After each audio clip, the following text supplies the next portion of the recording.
Olá para você, telespectador internauta que acompanha a programação da TV Câmara Guarulhos. Seja muito bem-vindo ao Câmara em Pauta. E na edição de hoje nós vamos falar sobre a doença de Alzheimer. É uma doença neurológica degenerativa que provoca a perda das funções cognitivas como memória, linguagem e até coordenação motora. Segundo a Associação Brasileira de Alzheimer, a ABRAS, no Brasil existem 1.200.000 pessoas com essa doença. Isso representa 6% da população com mais de 60 anos. No mundo, 35 milhões de pessoas são acometidas pela doença. E segundo a Organização Mundial da Saúde, a OMS, e também a Associação Internacional da Doença de Alzheimer, esse número deve dobrar até 2030, atingindo 66 milhões de idosos. E é para falar sobre essa doença que nós temos aqui nossas 3 convidadas. Gostaria de apresentar a Thaís Bento Lima da Silva, era neurocientista, gerontóloga e também coordenadora do Grupo de Apoio Social e Emocional da Associação Brasileira de Alzheimer, ABRAS. Muito obrigada pela sua presença, Thaís. Agradeço o convite. E tenho certeza que faremos um excelente diálogo e debate. Temos aqui também a Eva Bettini, ela que é gerontóloga, especialista em reabilitação neuropsicológica e também em estimulação cognitiva de idosos. Muito obrigada pela sua presença, Eva. Obrigada a você, obrigada a vocês da TV Câmara pelo convite. Recebemos também Angelina Lopes, ela que é assistente social e também coordenadora do Grupo de Apoio Social e Emocional da Associação Brasileira de Alzheimer, a ABRAS, aqui de Guarulhos. Obrigada pela participação. O prazer é todo meu estar aqui presente e agradeço o convite. Então, eu falei rapidamente sobre o que era o Alzheimer, né? Mas a gente gostaria de saber especificamente quais são os sintomas, os principais sintomas dessa doença. Por favor, Thaís, você pode esclarecer para a gente? Agradeço a palavra. Falando um pouquinho sobre a doença de Alzheimer, ela é diferente do que muitos pensam, não é esperado no envelhecimento normal. Então, a gente não espera que no processo do envelhecimento normal a pessoa ela passe por um declínio neurológico. É esperado no envelhecimento normal que a pessoa tenha leves mudanças no processamento das suas habilidades mentais. O que acontece com o surgimento de uma demência, como a do tipo Alzheimer, é que algum fator de risco ele causa o desenvolvimento da demência. E a gente, na área da gerontologia, da geriatria, a gente destaca que as demências fazem parte do envelhecimento patológico. Quando o paciente ele é diagnosticado com doença de Alzheimer, é porque um dos fatores de risco, ou estilo de vida, ou história familiar, fizeram com que ele desenvolvesse, em sua genética, o desenvolvimento da doença. Inicialmente, os principais sintomas são a perda de memória recente e a desatenção. E também desorientação, que a gente chama de temporal, que é a pessoa ficar um pouco perdida em ambientes muito rotineiros para o seu dia a dia. Então, a perda de memória recente, a dificuldade de atenção e a desorientação espacial são os principais sintomas iniciais. Muitas vezes, o Alzheimer, em sua fase inicial, ele passa despercebido como sendo comum ao processo de envelhecimento normal. Então, em muitos casos que as pessoas elas recebem o diagnóstico, é porque o quadro já está um pouco avançado, né? Como a sociedade ainda desconhece o tema, desconhece as particularidades do que é esperado no processo de envelhecimento saudável e o que não é esperado, muitas vezes as demências elas passam despercebidas em suas fases iniciais. E quando diagnosticada, e quando o familiar procura o tratamento, né, para o paciente, já está numa fase um pouco mais avançada. Porque é quando a pessoa percebe o impacto no dia a dia. Quando você fala que tem determinados comportamentos que são esperados para o envelhecimento natural, quais são esses comportamentos esperados? Só para que as pessoas tenham uma ideia, né? Um exemplo. É esperado, após os 50, 60 anos de idade, não necessariamente numa idade mais avançada, que as pessoas elas tenham uma leve desatenção e uma dificuldade em realizar atividades simultâneas. Então, atender um telefone, preparar uma comida ao mesmo tempo, ir buscar o neto na escola e ouvir uma música. Atividades paralelas com pessoas de 60 anos ou mais, ela é mais trabalhosa.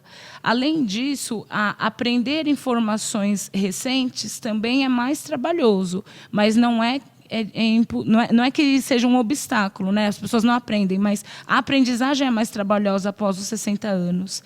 E a memória recente ela é uma aprendizagem. Então, isso é esperado no envelhecimento normal, né? Porque a anatomia do cérebro, a estrutura do cérebro, ela se modifica um pouquinho no envelhecimento normal, né? A gente perde um pouquinho de neurônios, mas, ao mesmo tempo que a gente perde um pouquinho de neurônios, com leitura, com atividades físicas, a gente também tem crescimento de novos neurônios na velhice, né? Então, é esperado que haja uma leve desatenção, a dificuldade em realização de atividades simultâneas e uma leve dificuldade em aprendizado de novas informações.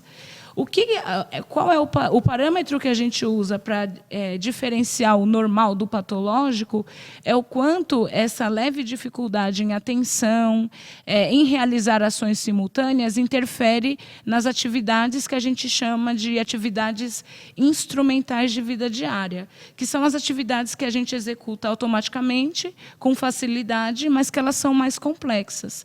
Então, a pessoa ela sempre pagou contas, ela continua pagando normalmente, ela consegue realizar transações bancárias, se tiver um incêndio, algum problema doméstico, ela consegue acionar ajuda, chamar a polícia se for necessário, acionar o bombeiro. Se a pessoa começa a apresentar dificuldades nessas atividades rotineiras, já sinaliza que ela não está no processo que a gente, enfim, indica que é o envelhecimento normal. Já é um indício que há um comprometimento cognitivo.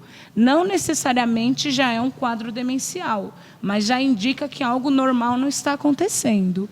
E aí é o caso, então, de procurar um especialista para se fazer uma investigação mais aprofundada, né? Eva, com relação às falhas, né? Quando que a gente consegue detectar que a pessoa teve uma falha de memória pontual, por exemplo?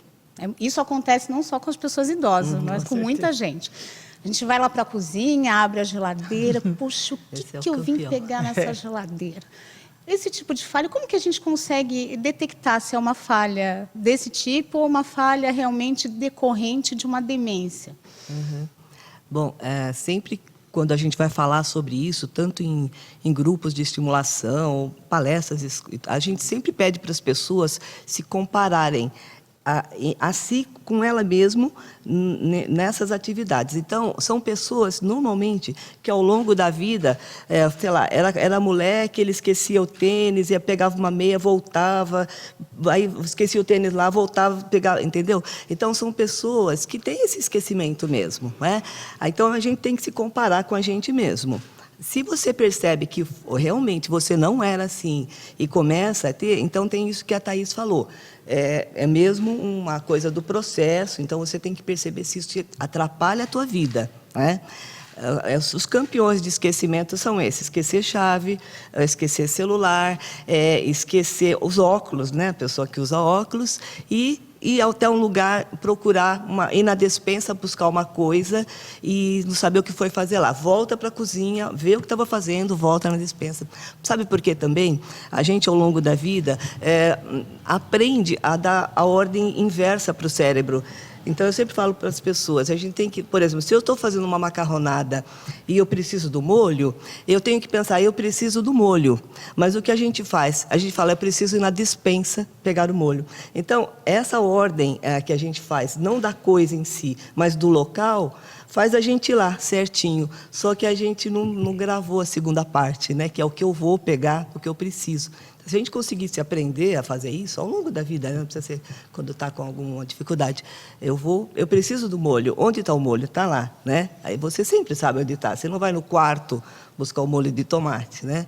Então a gente sempre consegue fazer esse trabalho com a gente mesmo, mudando um pouquinho o jeito de a gente pensar, né? E quando a pessoa começa a desenvolver o Alzheimer, né, quais são os tipos de atividade que podem ser realizadas para minimizar essas falhas de memória, essas falhas, enfim, mais frequentes, mais intensas? Bom, as pessoas, em geral, se você conversar, assim, 99% das pessoas têm queixas, né? Então, você faz uma conversa com uma pessoa, a pessoa tem queixa de memória. Então, a gente sempre indica trabalhar essa questão da memória em qualquer momento, mesmo que você não esteja apresentando um declínio significativo, né? Como a Thaís falou, que a gente chama de comprometimento cognitivo, né? Mas vamos supor que a pessoa realmente já esteja num processo desenvolvendo a doença, né? Aí sempre, como a Thaís falou também, se a gente consegue perceber isso no momento bem recente da doença, você estará a gente chama leve, né? Uma fase leve da doença.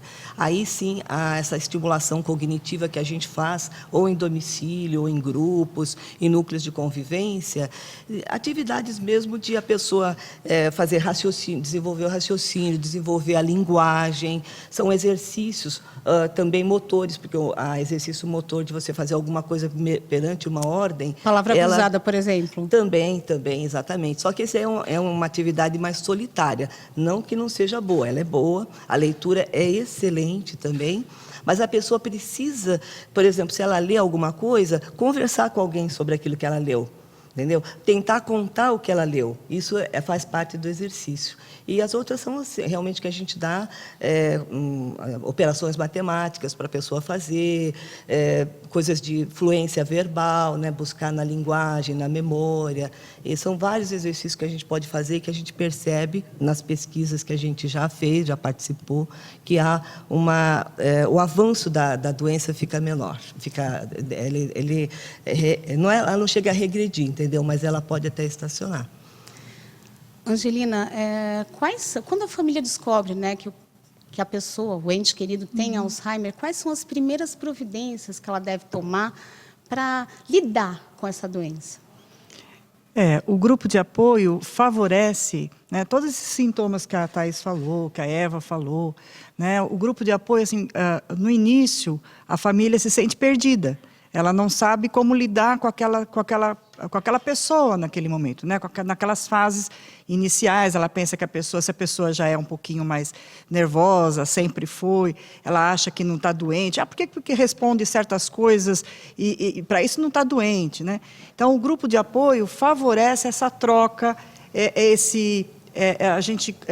essa troca de experiência, qual é o dia a dia, como o familiar vai proceder em tal atitude, né? Que tipo de onde que ela pode procurar ajuda, né? Então, o grupo de apoio favorece o familiar, além de ser um espaço para ele se cuidar, para ele tirar um pouquinho daquele estresse do dia a dia, né? O grupo de apoio favorece essa troca.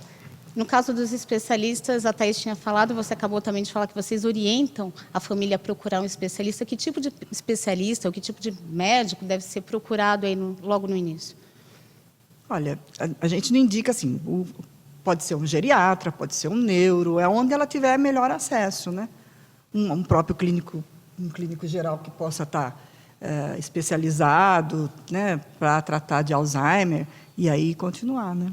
Mas o mais capacitado, a Thaís tem até mais informação sobre isso, é o neurologista, que ele tem toda a bateria de testes. Exatamente. E tal, para identificar se realmente está se manifestando e em que grau está, né, Thaís? Isso, no caso, o médico neurologista é o médico responsável pela conduta do diagnóstico da demência. Mas pensando na realidade brasileira, né, a Angelina, a Eva, tem razão pela questão de, às vezes, a triagem inicial ser feita por um clínico geral, pensando na realidade do SUS, né? Que muitas pessoas elas precisam do diagnóstico via SUS. Então, é pela unidade básica de saúde, pelo posto de saúde, que a pessoa vai ter o direcionamento para o setor mais complexo, que é onde atua o neurologista. Tá certo. E a gente vai continuar falando sobre a doença de Alzheimer no próximo bloco. E você que está acompanhando o nosso programa, não saia daí.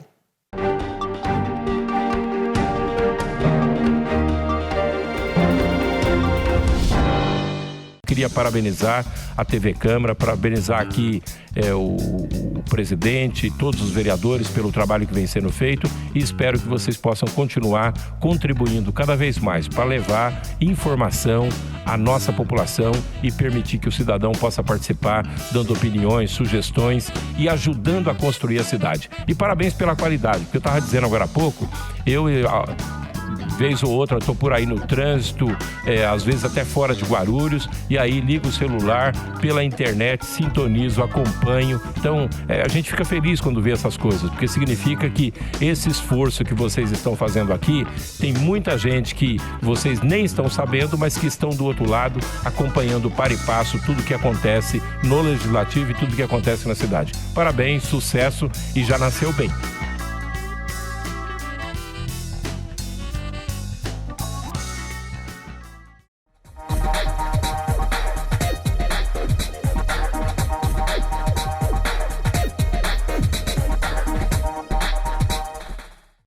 O ESIC, Portal da Transparência, abre as contas da Câmara para toda a sociedade. Nele, você encontra as informações sobre o orçamento da Câmara, a receita e as despesas detalhadas. Após um rápido cadastro, você tem acesso a todas as informações. E algumas delas você não precisa se cadastrar para acessar. São as informações de interesse coletivo. Mais uma iniciativa da Câmara de Guarulhos para modernizar o Legislativo Municipal. Para saber mais, acesse o site da Câmara, www.câmaraguarulhos.sp.gov.br. Clique no link Portal da Transparência e veja o vídeo de orientação.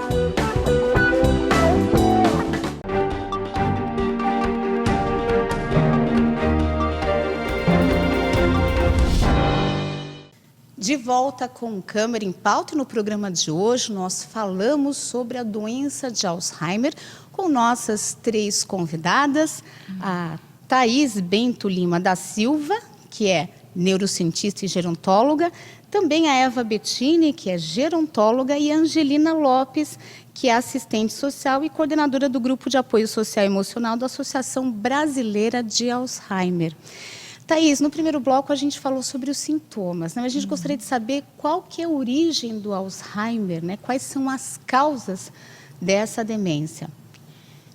No caso, existem fatores de risco, né? Os fatores de risco é que fazem as causas se desenvolverem.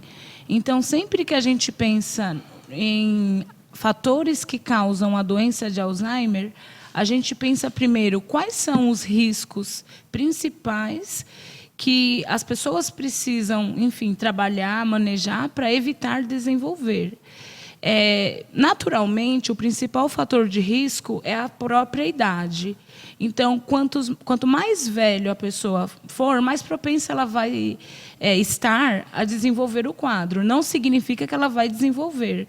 Ela precisa trabalhar o estilo de vida para não desenvolver, mas a idade, por gerar mudanças na anatomia do cérebro, na circulação sanguínea cerebral, no acúmulo de proteínas tóxicas, a própria idade ela é o fator de risco. Então, muitas vezes, com 80, 90 anos, a pessoa ela pode permanecer o que a gente fala de cognitivamente preservada. Mas, se ela tivesse 110 ou 115, ela poderia estar com Alzheimer. Então, a idade é o principal fator de risco.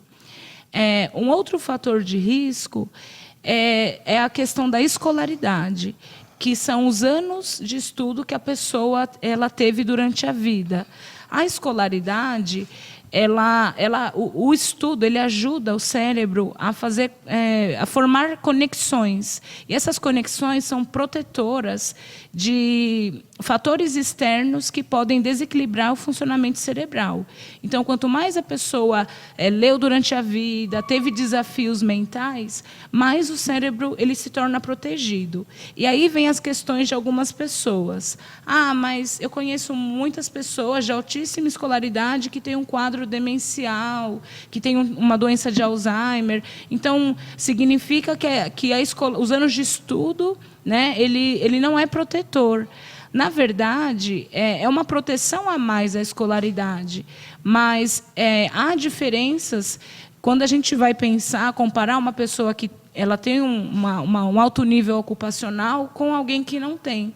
Por exemplo, a pessoa ela pode ter o seu alto nível ocupacional, desenvolveu Alzheimer, mas provavelmente por um outro fator de risco. E a escolaridade tentou barrar esse fator de risco. Então, ela desenvolveu porque o pai poderia ter a doença de Alzheimer, ou a mãe, algum parente próximo, tinha a genética da doença de Alzheimer, foi transmitida pela pessoa, que por algum fator de risco dessa pessoa, o gene se desenvolveu. Mas a escolaridade ela é um fator de risco quando a gente pensa nos de baixa escolaridade.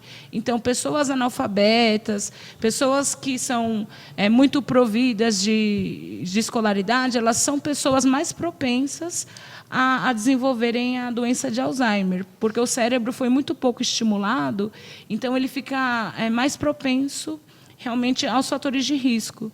E quando a pessoa desenvolve a doença, há uma grande diferença entre a pessoa que tem a doença de Alzheimer tendo alta escolaridade e a pessoa que tem a doença de Alzheimer tendo baixa escolaridade. Na pessoa que tem a baixa escolaridade, a doença ela é muito mais impactante. Então, o curso da doença ele é muito mais curto, a expectativa de vida ela é mais curta. Então, se uma pessoa analfabeta tem a doença de Alzheimer, a expectativa de vida dela é em torno de 6, 7 anos, 8 anos após o diagnóstico. Na pessoa que tem a alta escolaridade, a doença ela chega a ter um curso de 20 anos. Então, a escolaridade é um determinante muito importante. Um outro fator de risco que a gente discute bastante na nossa área, tanto de tratamento como de prevenção, são as doenças crônicas, principalmente o que envolver a circulação sanguínea, porque o cérebro ele precisa da boa irrigação sanguínea, do fluxo sanguíneo preservado, estável. Então, uma pessoa com uma pressão arterial não controlada, um hipercolesterolemia, né, um colesterol elevado, enfim, doenças como diabetes prejudicam o funcionamento do fluxo sanguíneo cerebral. Então, deixa a pessoa mais propensa a ter uma microhemorragia, algum microinfarto, que vai ter como sequela ou consequência uma demência que pode ser tanto Alzheimer como outra. Né? Então, as doenças vasculares elas precisam estar controladas, né? O que a gente chama de doenças crônicas. Eva, fala para a gente um pouquinho como que é a evolução da doença e o que pode ser feito em termos de tratamento, de atividades para poder retardar essa evolução. Né? Existem fases de Alzheimer? Conta um pouquinho para a gente sobre isso. Uhum. Bom, como eu falei assim no primeiro bloco, né, a gente chama de comprometimento cognitivo leve, é o primeiro estágio que pode evoluir ou não. Né? Então, nesse momento, é interessante esse trabalho que eu estava falando de estimulação, de a pessoa fazer desafios intelectuais, de a família prover isso também, porque o que acontece muito é que, às vezes, a pessoa já sofre um isolamento no começo de tudo. Então, é como se a pessoa já tivesse, como no tempo que aparecia a doença, o AIDS, né? Então, quando se fala em demência, também, esquizofrenia e outras, né? A pessoa isola, e aí isso já provoca na pessoa um estado depressivo que vai fazer com que ela não se estimule, nem assistindo alguma coisa, nem lendo. Né? Então, isso é importante, a família também. Depois ele já passa por um que a gente chama de moderado, né? Quando começa outras atividades, como a Thaís falou, que a gente chama de atividades da vida diária, começam a ser prejudicadas. E a pessoa já não consegue, também já começa a mexer com um pouco do motor da pessoa, a atividade motora, né? Mas em toda essa fase, ainda é importante fazer o estímulo, seja com um profissional, ou seja com um cuidador bem orientado, ou a própria família. Mas quando é um profissional, como o nosso caso, que a gente faz isso no domicílio, ou então em algumas clínicas e tudo mais, a gente tem uma sequência de coisas que podem ser trabalhadas e vai fazendo uns testes, né? A gente aplica uns testes para ver que áreas a pessoa precisa ser mais estimulada, né? Muitas vezes um terapeuta ocupacional, né, para que a pessoa não perca os principais movimentos, né, o movimento de se alimentar, né, melhora a coordenação motora, a fisioterapeuta, ou seja, na verdade ela precisa de uma assistência profissional multidisciplinar, né? Exatamente. Essa questão da cognição, quando ela começa a atrapalhar o motor, né, começa já a apresentar os primeiros declínios, aí realmente esses profissionais são essenciais, né? Mas o que eu ia falar para você é que, a partir do momento do diagnóstico, que há a interação farmacológica, ou seja, o tratamento medicamentoso, é importante a família seguir com as doses e sempre acompanhando o comportamento da pessoa. Eu trabalho também bastante em instituição de longa permanência, chamado de casa de repouso também, né? E a gente percebe que lá, nessa parte do medicamento, eles são bem rígidos. E, então, é uma coisa importante isso daí. Às vezes, as famílias negligenciam um pouquinho. Esquece que a pessoa já está num processo de esquecimento das doses e tudo mais, ou mesmo de acompanhar se aquela dose está fazendo o efeito que estava fazendo no começo. Porque, às vezes, mexe no comportamento da pessoa, no humor, principalmente, provoca agressividade, ou, o contrário, vai para a depressão, né? Então, o tratamento medicamentoso tem que ser seguido também, tá? Você falou assim, tem mais uma fase. Então, a fase inicial, tem uma fase intermediária e tem existem mais fases, moderada, né? Vai já para a fase grave da doença, né? Tá, e você pode descrever para a gente quais são aí os indicadores o dessa fase? grave, que a gente acabou só falando mais até o moderado, quando ela realmente precisa de ajuda do fonoaudiólogo, né? Para deglutição, ela precisa do fisioterapeuta, eventualmente. Na verdade, o gerontólogo, que é a nossa área, ele tem um pouco de cada um desses outros profissionais na nossa formação. Então, a gente consegue orientar e tudo mais, mas tem hora que ela precisa realmente do específico, porque ela não consegue, não se lembra muito mais da mastigação, não se lembra do movimento de engolir, né? São coisas que vão afetando o motor também pela memória, né?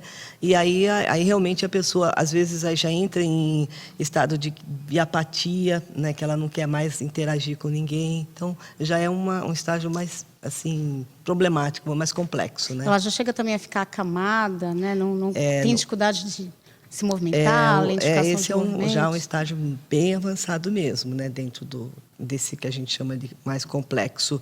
Ela vai atingir... Às vezes também tem muito caso em que a doença cursa com a doença de Parkinson, né? Que ela tem realmente o motor da atividade motora fica totalmente prejudicado. Então, existem esses casos, aí a pessoa entra acamada assim, por período indeterminado, na verdade, né?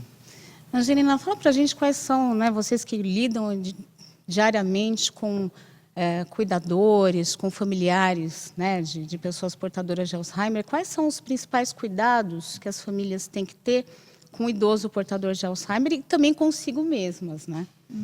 Porque o cuidador também precisa de cuidados, né? Com certeza, é ele que vai cuidar, né? Senão, muitas vezes a gente fala assim, muita gente sabe que cuidadores é que vão e o paciente fica, né? Por causa do estresse, né? Como eu disse no início, é muito difícil a troca de papel do cuidador, né?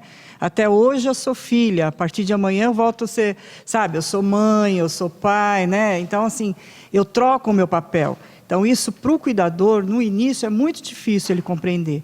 E a cada fase, a gente sempre brinca que cada dia é um flash, né? Assim, a cada fase tem uma dificuldade, tem uma ansiedade. Então, o grupo de apoio, essencialmente, ele foi criado, organizado para dar esse suporte. Inclusive, foi fundado por familiares, né? O grupo de apoio, né? A maioria, no início, bem da Abras, né? Então, o cuidador tem que se cuidar, que a gente sempre fala isso, né? Cuidando do cuidador, para que ele possa cuidar com paciência. Às vezes, a gente fala assim, paciência é a última coisa que o cuidador quer ouvir, mas ele precisa trabalhar essa questão, lembrar que seu familiar ele está doente, né? E que ele precisa de apoio. O cuidador vai ser o cérebro do paciente, do seu familiar. Né, a questão da medicação, a questão dos exercícios, porque ele vai no profissional hoje, o profissional vai orientar como faz esses exercícios, e o paciente vai precisar do cuidador, né, o cuidador familiar. Muitas vezes o cuidador familiar, ele contrata um cuidador, né, profissional, mas ele precisa estar presente, o cuidador principal é ele, né? Então, todos esses cuidados a gente comenta, esses alertas, o que pode estar acontecendo, qual é a fase, né? Eu mesma eu fui cuidadora, né? Minha mãe teve Alzheimer, faleceu há 5 anos.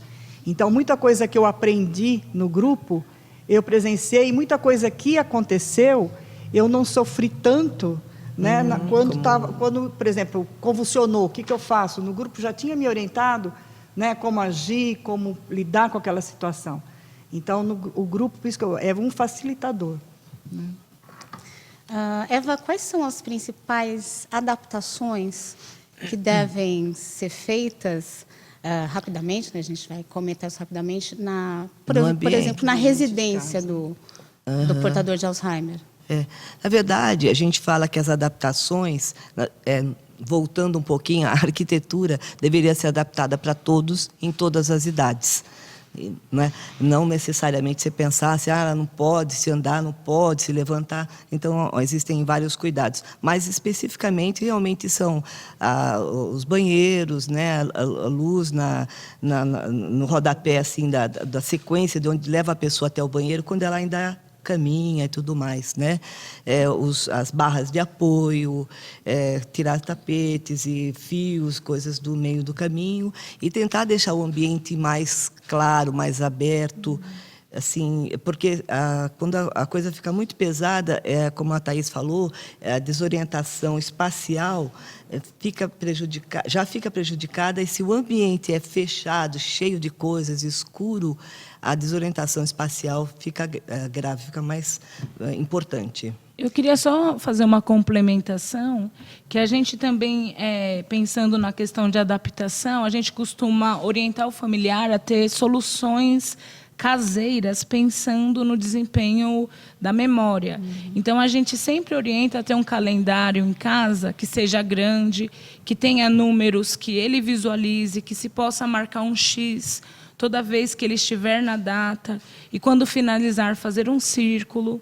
A gente também orienta aos que tenham algum recurso disponível a assinar um jornal, porque a pessoa que tem doença de Alzheimer tem muito desinteresse em telejornais e tem, na fase inicial, assim como, enfim, idosos saudáveis, uma necessidade de acompanhar as questões de violência policial que são passadas na televisão, mas telejornais, enfim, mais diversificados, eles têm desinteresse. Então, o jornal a gente orienta como uma possibilidade. De atualidade, né? E jogos, né, que vendem em lojas educativas, né? São soluções que a gente fala que são caseiras para quem não pode pagar um profissional particular ou recorrer, no caso, ao convênio. Então, muito interessante. A gente vai continuar falando sobre a doença de Alzheimer no próximo bloco, e você que está acompanhando o nosso programa, não saia daí.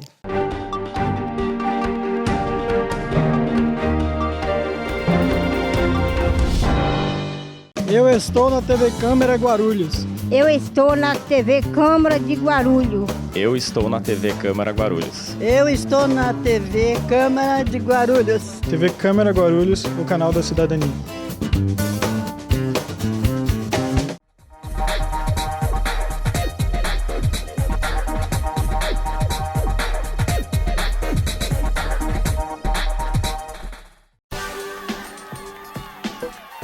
ouvidoria é o canal de comunicação direto entre a população e a Câmara. Envie sugestões, reclamações e mesmo denúncias à Câmara, que dará solução ou encaminhamento a todas elas. Você pode entrar em contato com a ouvidoria por telefone e por e-mail, tendo a garantia de sigilo. Você também pode participar pelo site www.camaraguarulhos.sp.gov.br.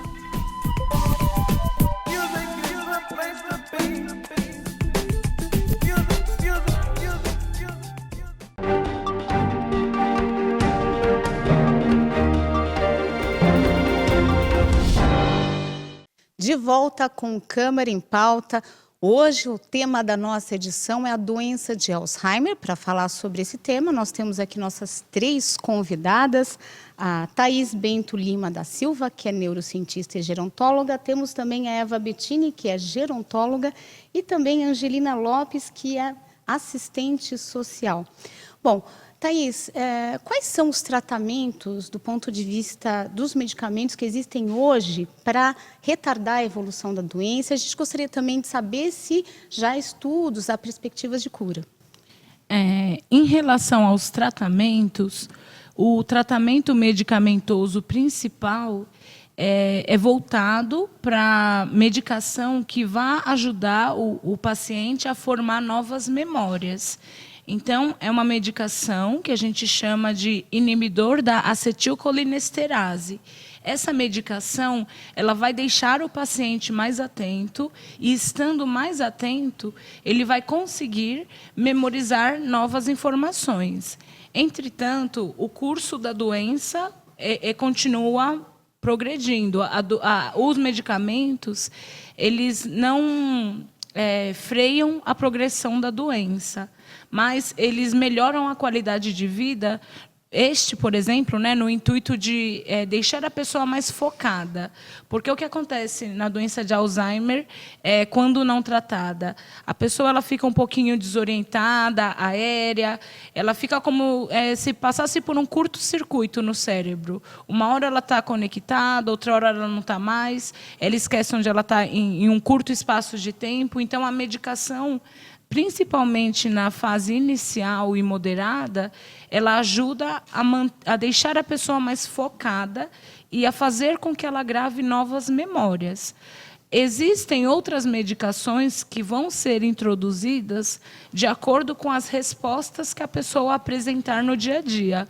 Por isso que tanto a Eva como a Angelina destacaram que o cuidador, ele é o cérebro do paciente. Porque em uma consulta médica, em uma consulta multiprofissional, o cuidador é ele que vai dar a resposta do que acontece no dia a dia.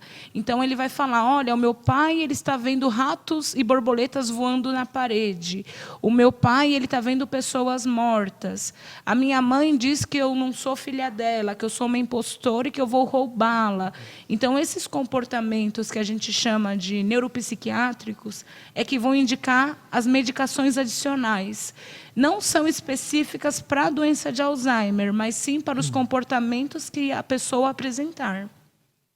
Então, são medicações que, em alguns casos, já são medicações usadas para quadros de esquizofrenia, quadros de depressão. Então, de acordo com o comportamento que a pessoa apresentar, vai ser introduzida uma medicação a mais para amenizar esse comportamento. Mas a medicação principal da doença de Alzheimer é o inibidor da acetilcolinesterase, para que a pessoa fique mais atenta e consiga fazer gravação de novas memórias. A gente que atua bastante nessa área, a gente vê o quanto é inconstante o dia a dia de uma pessoa na doença de Alzheimer.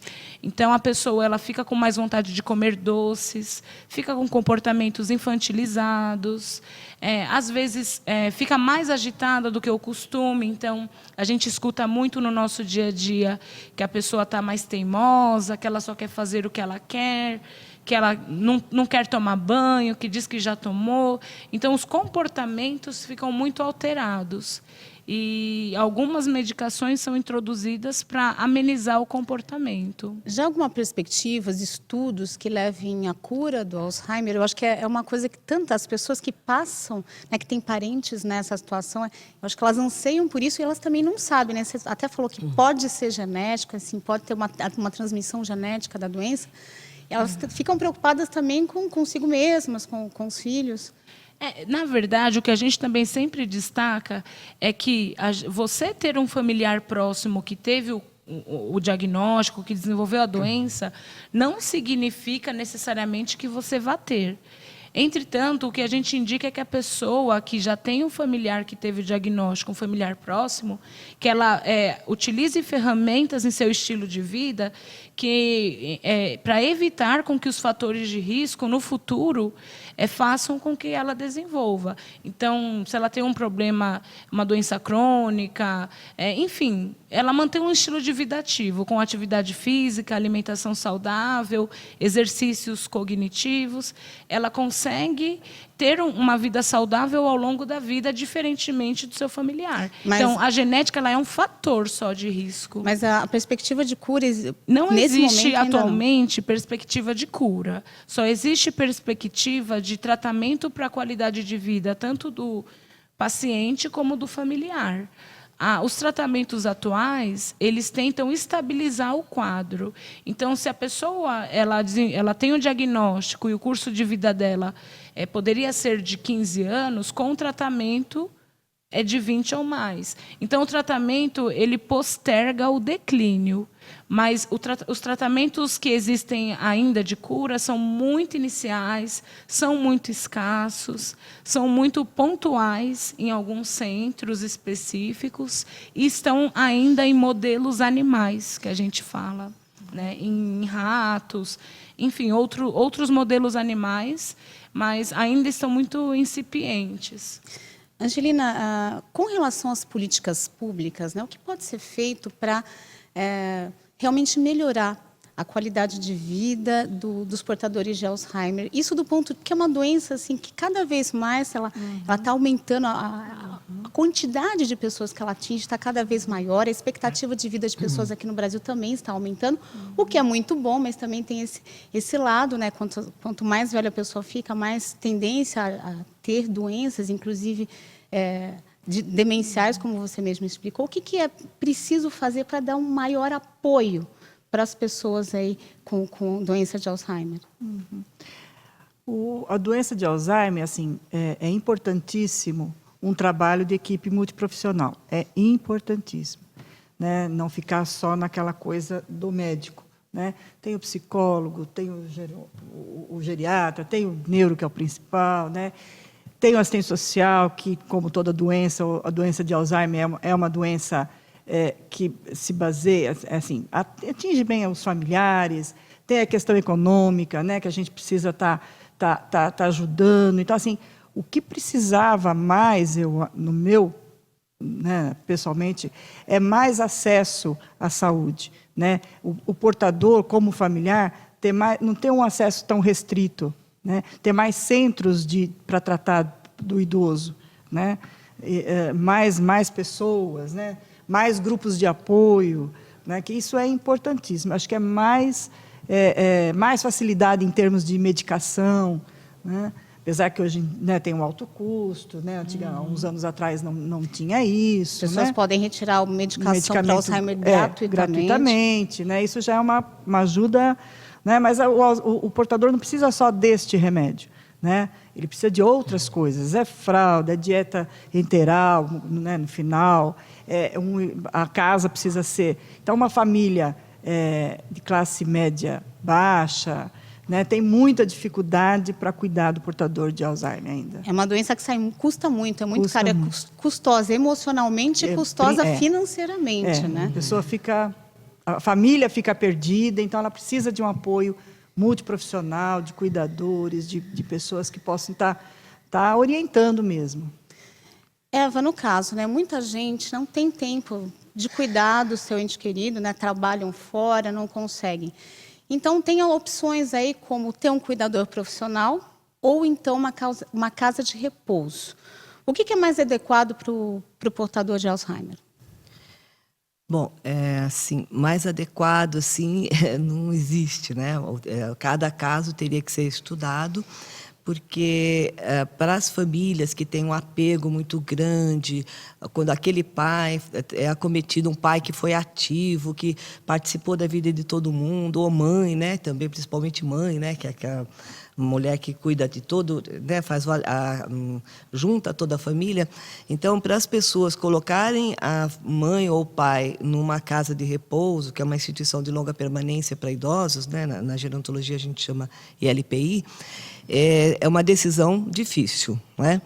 Porém, a gente, que eu trabalho bastante nessas casas também, a gente percebe que há um momento em que isso é a melhor alternativa. Então, a gente precisaria ver em que momento a pessoa está, a família está, porque você depender também, às vezes, de um cuidador. Na verdade, você não precisa de um, você precisa de dois, você precisa do terceiro para fazer as folgas, né? E aí, se você tiver num caso, como que a Angelina falou, já precisando de outros profissionais, fica um entra e sai dentro da casa da pessoa e você tem que ter sempre uma pessoa da família responsável por gerenciar isso aí, né? Essa equipe, e estar presente também para abrir porta, fechar porta, em questão de segurança e tudo mais, e de verificar se a pessoa está sendo realmente tratada como ela contratou aquela pessoa. Numa casa de repouso, a vantagem é essa. Lógico, você também tem que acompanhar, tem que visitar, tem que sentir se a pessoa não está sendo maltratada, né? Verificar a alimentação. Normalmente, hoje em dia, os horários são bem flexíveis, não é como antigamente, você podia entrar lá um determinado horário, então dá tempo de você ajeitar o ambiente, né? Então, na verdade, é um entra e sai de parentes, tem gente que vai para dar comida para a mãe, para o pai, verifica, né? Então, a gente precisa saber em que momento está, se isso está sendo mais oneroso do que você pagar uma casa de repouso, né? E também tem aquelas em que você vai, depois no fim de semana você pode trazer seu familiar para passar com a família e almoçar no domingo, tudo mais. Então, você dá para fazer uma mistura, né? Um mix das duas situações.